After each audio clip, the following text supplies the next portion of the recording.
Баршаңызға қайырлы күн, құрметті менің көрермендерім. Менің каналыма қош келдіңіздер. Бүгін сіздермен осындай керемет тамақтың рецептімен бөлісетін боламын. Ол үшін видеоны соңына дейін қараңыздар. Оған керекті заттар: 2 картошка, 1 сәбіз, 1 пияз, болгар бұрышы, капуста. Етсіз, майсыз өте керемет тамақ болып шығады екен. Ет жоқта осылай жасап жесеңіздер болады. Өте дәмді, ерекше тамақтардың бірі. Міндетті түрде жасап жеуге кеңес беремін.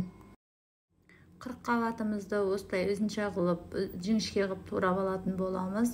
Дәл видеодағыдай сәбізімізді тюркіден өткізетін боламын. Болгар бұрышында дәл осылай жіңішке қылып турайтын боламыз.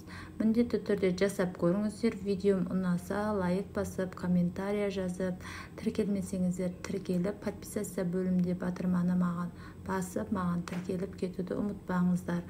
Осындай қазақша каналдардың дамуына аз да болса өз үлестеріңізді қоса кетіңіздер.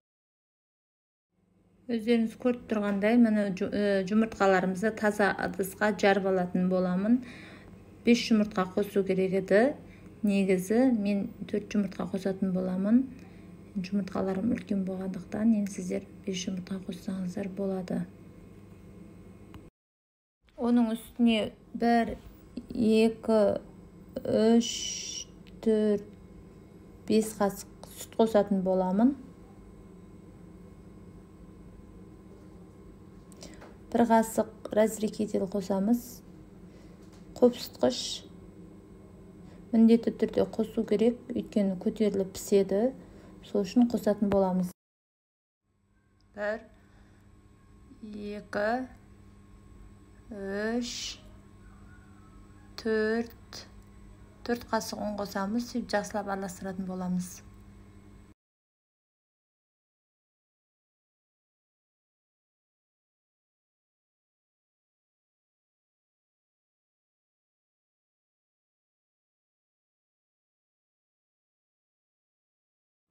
Енді оны үстіне қасықтың ұшымен ғана тұз саламыз, өйткені ащы болып кетуі мүмкін. Салмасына тұз салғандықтан бұған азырақ салатын боламын. Енді оның үстіне бұрышымызды саламыз. Оған да азырақ қосамыз. Енді жақсылап осыны араластыратын боламыз. Өте түсінікті болсын деп барынша асықпай видеоны түсірдім. Ұсақтап туралған қырыққабатымызды саламыз. Оның үстіне жаңағы тюркіден өткізілген картошкамызды саламыз. Оның үстіне тюркіден өткізілген сәбізімізді салатын боламыз. Оның үстіне жаңа болгар бұрышымызды, пиязымызды ұсақтап туралған. Енді осыны жақсылап араластыратын боламын. Міндетті түрде жасап көріңіздер, өте дәмді, керемет тамақ екен.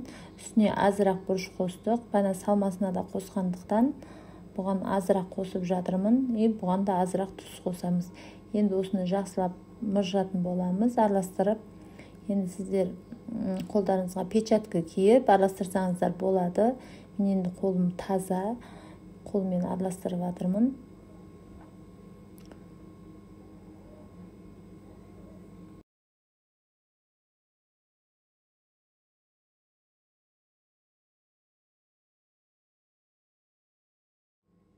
Өздеріңіз көріп тұрғандай араластырып болдым. Енді бана жұмыртқамызды осыған құятын боламыз.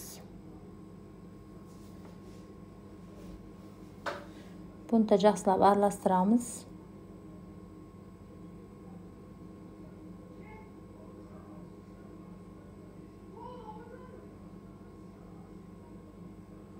Жақсылап араластырып алып, тәпеншемізді майлап, болмаса жаңа астына пальға төсеп жіберіңіздер.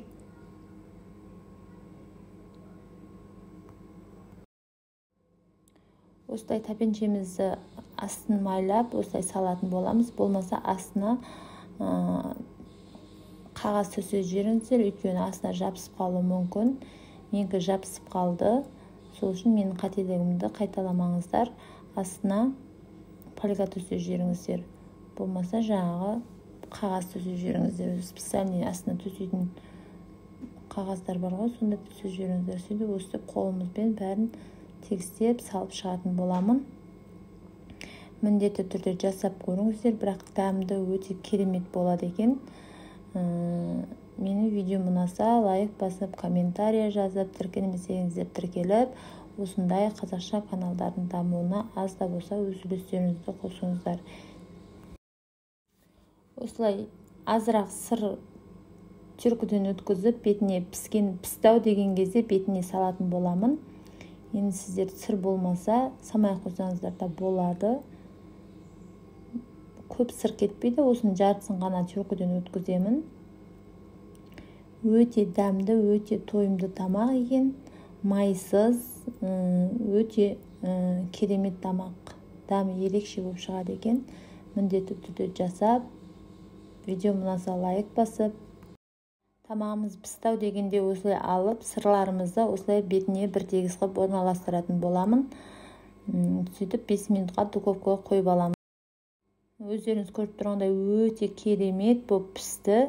Міндетті түрде жасап көріңіздер. Видео ұнаса лайк басып, комментария жазып, тіркелмесеңіздер тіркеліп, осындай қазақша каналдардың дамуына аз да болса өз үлестеріңізді қоса кетіңіздер. Назарларыңызға көп рахмет. Қош сау болыңыздар.